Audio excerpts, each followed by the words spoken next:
Today's episode is brought to you by the book Everyone is a Sinner But Me, available now at Amazon.com and BarnesandNoble.com. Pre-recorded from Volpes Studios, it's the MCS1 show, featuring Lord Alzorn, and now your host, MCS1.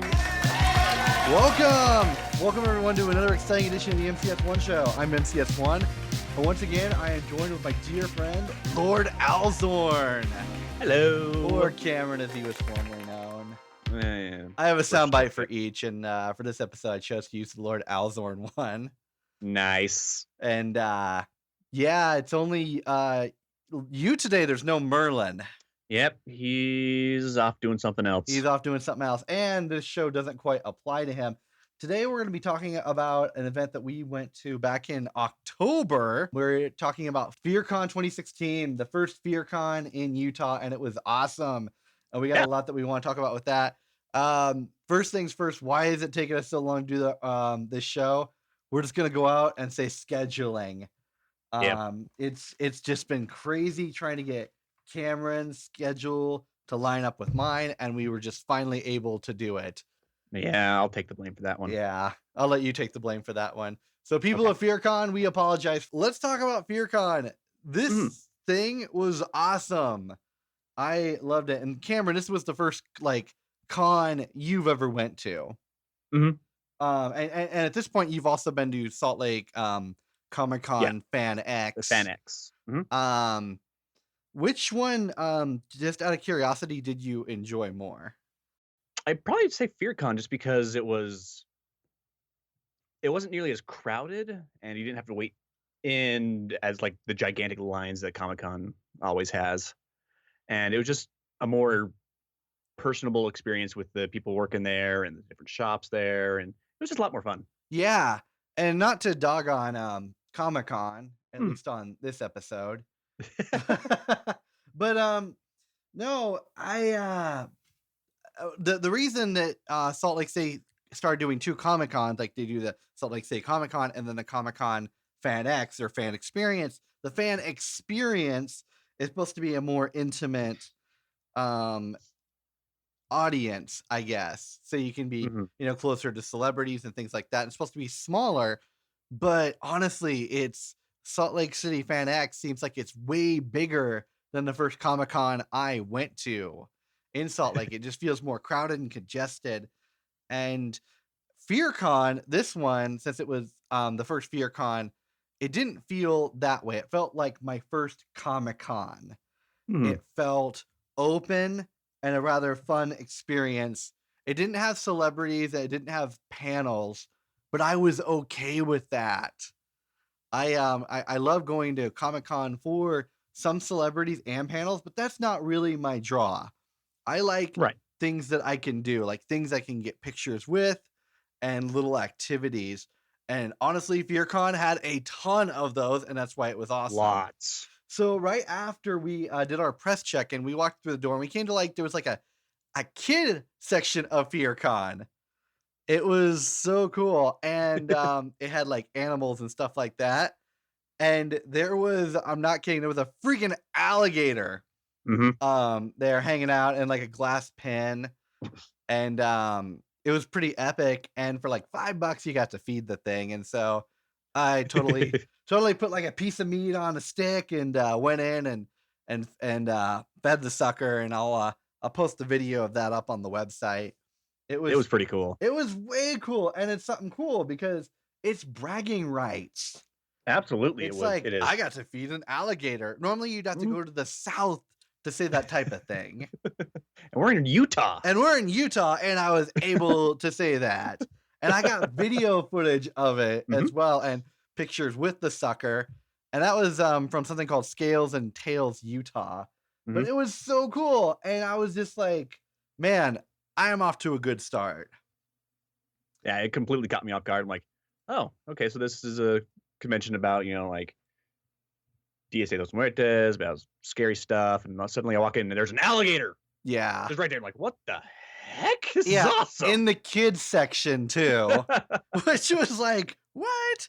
It was for kids. Yeah, it was cool though. And off to the side, they had like this giant pirate ship Mhm. that people were playing on, and that was pretty cool. And then there was like a few other things there. We didn't spend too much time in the kids section after the alligator. I'm not gonna lie, the alligator was the coolest thing in the kids section. Absolutely. And the fact that it was kind of in the kids section also threw me off guard, as it did Cameron. Yep. But as we came like around the corner into more of the actual FearCon, where all the vendors were and some of the artists and a bunch of other things, they had like a little display thing where you could go and take pictures of, just like what you have at Comic-Con. And that's kind of why I originally liked going to Comic-Con, as I mentioned earlier, is you can get cool pictures and you can get like bragging rights to like cool stuff that you've done, and mostly just stuff for the social media to brag about. It's true. And so it was cool because it had like that display like wallpaper there, and also had like a coffin. And I totally hung out in there, took a couple pictures. Cameron did the same, although we had a little fun thing happen. The mascot of FearCon, I can't remember his name, just like snuck up and like got behind the coffin and was like holding his like scissors or knife over Cameron. Yeah, I had my eyes closed. I was pretending to be dead in the coffin. Yeah, And I didn't know this happened until after. He's like, dude, the mascot walked up and was like posing with you. I'm like, really? yeah, That's awesome. It was way cool. So it was like an interactive experience too. Mhm. And so as we went on, there was a few other random things like Different animatronics. Yeah, these animatronics, like straight out of like what you'd see at like a Disney haunted mansion. But I thought these were kind of more entertaining. They had a guy getting electrocuted, wearing like a black mask, and that was pretty cool. It was And kind then, of shocking.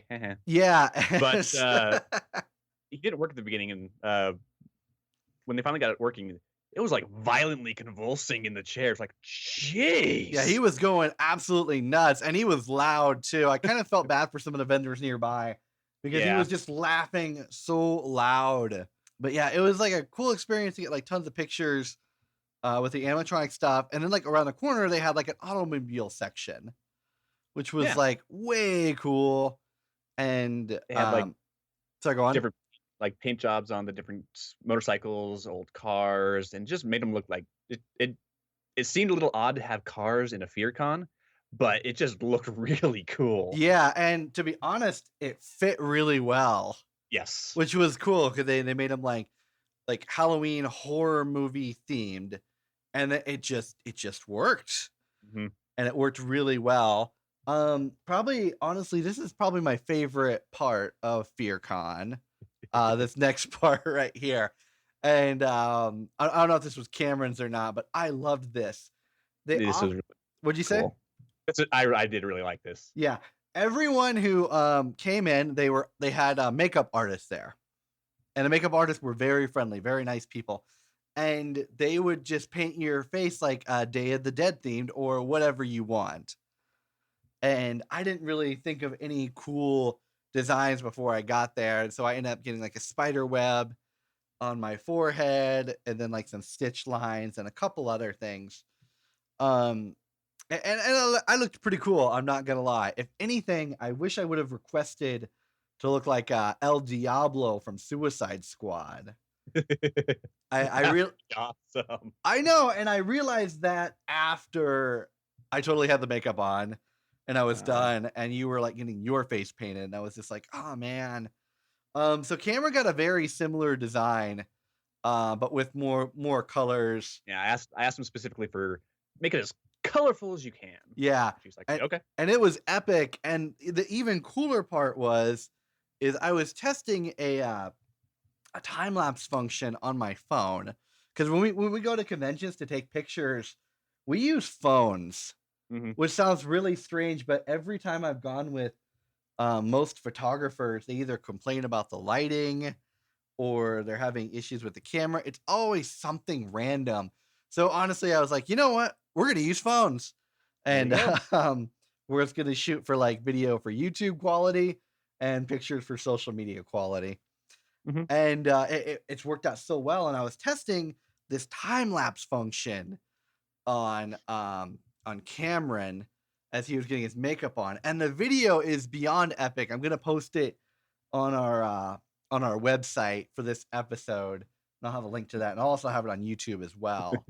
But yeah, it was just kind of mesmerizing to watch. it Like was as this girl's just putting the makeup on me, it's like super fast motion, and it just comes together really nicely. It's fantastic. And the thing is, the video is maybe like maybe a minute tops, I think. Maybe 2 minutes, and it took like 30 minutes of holding the camera. And I didn't have my stabilizer at this point. I bought a camera phone stabilizer, but the problem was it didn't arrive until like the day after FearCon, which I was way upset about, but it's okay. And so I had to hold it with my hand, and so it's like slightly jerky, but with the time lapse functionality, it worked. And so it turned out to be just epic. Perfectly. The other thing that I enjoyed, just like you'll see with any con, is there was a lot of cosplayers, but particularly horror cosplayers, which you're not going to see too much at Comic-Con. You'll see it a bit here and there, but not nearly as much as like FearCon. So the big one that Cameron saw that he wanted to get yeah, this was FearCon happened right after the fourth installment of the Five Nights at Freddy's series had come out, which is so, like, man, that thing keeps going. The Five Nights at Freddy's. Sorry, I didn't mean to interrupt. So there were many people walking around in big animatronic costumes of the different characters, and it's just like, whoa! This game came out like a week or two ago, and they already have cosplayers of it. This is impressive. Yeah, they were, and it was good quality cosplaying as well. Yeah, they were ready to go.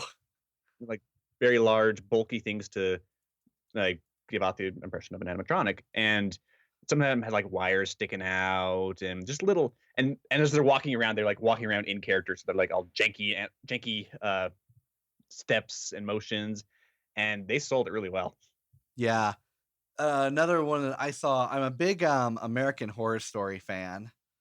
I just love American Horror Story. It's kind of a guilty pleasure of mine, and it's not something I watch like as it comes out. It's something I have to binge watch on a weekend. And from the season Freak Show, there's like a really evil clown in it, which I'm sure just, reinforces the stereotype that clowns are evil to most people that have a fear of them, which is so sad. Because I'm one of those people that, like, I'm not afraid of clowns. I like clowns. I don't think they're bad. And so it's very creepy. Yeah, I can see why people would say that. And so I saw someone dressed as the clown from American Horror Story, and they did like a really good get up for it as well, like a really good cosplay. Another one that I saw was there was a girl there who was dressed as a witch doctor, and she did a very good job. She went all out. She went all out. Like, I was just impressed. She had in the contacts for it, bone charms, feathers. Like, it was way good. I was quite impressed with her commitment to her costume. Level of detail is astonishing. Another thing they had, and this is something that we didn't participate in, was they had like a zombie apocalypse survival course. And so they had like all these chain link fences just gripped together with quote zombies inside of them, and then people training on how to get away from the zombies and stuff like that. It was pretty fun looking. It was pretty fun. But what we did do is they kind of had like a little haunted carnival theme as well. And there was like little games you could play, win prizes, stuff like that. And that was pretty cool. But the main attraction that I just loved was perhaps the main stage. Yes. They had like fire dancers on there. They were hosting the FearCon beauty pageant and a couple other things. And there was like quite a crowd sitting there just watching. And I thought that was just way sick. And next to the stage, they also had like this kind of carnival pavilion tent set up. And inside of it were just a couple people doing like living statue things and There was like a fire breather next to the tent. Different people set up, and it's just kind of fun.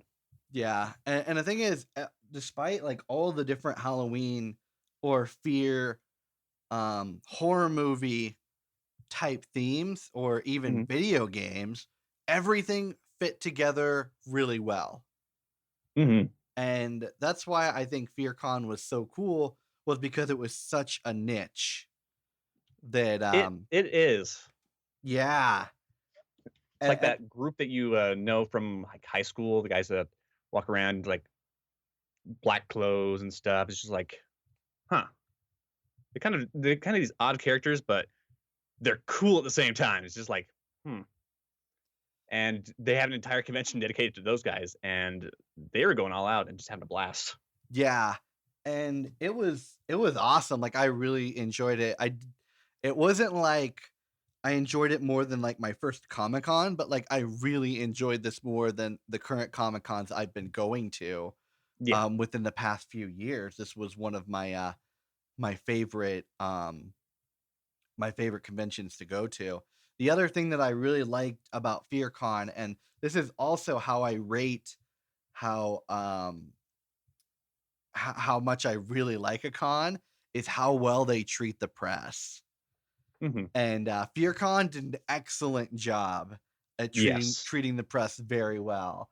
They treated Cameron and I very professionally. They were really nice. When we went to the Haunted Carnival, we didn't get tickets when we checked in, and that's something normally every guest gets. And we wanted to play the games too, have some fun. And they went and they got us both some tickets, and they let us have access to about everything that we wanted to.